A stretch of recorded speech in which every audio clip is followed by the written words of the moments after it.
Hello guys, আসসালামু আলাইকুম। দেখেন যারা আমার ফ্যান ফলো আছেন প্যাচটা দেখেন, জেনারেটার 24 কিলো জেনারেটারটা কয়েলটা কীভাবে ঢুকানো হচ্ছে, কয়েলটা কীভাবে বইতে আছে আপনারা সবাই দেখেন। প্যাচটা সবাই উড়ো ফলো দিয়ে রাখেন। এই কয়েলটা এখন কীভাবে বডি এখানে লাগছে আপনারা দেখেন। 24 কিলো জেনারেটারে এই কয়েলটা এখন ঢুকাবো, কীভাবে ঢুকাবো আপনারা এখন দেখতে পাচ্ছেন। এই দেখেন কয়েলগুলো কীভাবে ঢুকাচ্ছি আপনারা সবাই দেখেন। লাস্ট হচ্ছে ফার্স্ট ভিডিওগুলো, আমাদের ভিডিওগুলো দেখবেন আপনারা কীভাবে জেনারেটারটা কীভাবে কানেকশন দেয়, কীভাবে কয়েলটা বাঁধানো হয় আপনারা সবাই দেখতে পারবেন। এই প্যাচটা সবাই উড়ো ফলো দিয়ে রাখেন। নিউ ভিডিওগুলো আপনারা দেখাবেন, মোটর ভিডিওগুলো। এই জেনারেটারটা দেখেন কীভাবে কয়েলগুলো ঢুকে যাচ্ছে আপনারা সবাই দেখেন। সবাই দেখেন প্রায় ঢুকেটাও শেষ হয়ে গেছে আপনারা দেখতে পাচ্ছেন।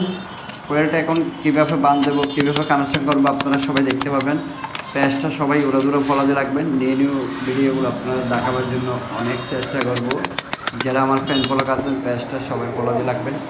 এই দেখেন কয়েলগুলো কীভাবে ঢুকে যাচ্ছে আপনারা সবাই দেখেন। এখন লাস্ট ভিডিওগুলো কয়েলটা কানেকশন করবো আপনারা দেখতে পারবেন। এই দেখেন পুরো কয়েল ইনটেক কয়েল এখন শেষ হয়ে গেছে আপনারা দেখতে পাচ্ছেন। I love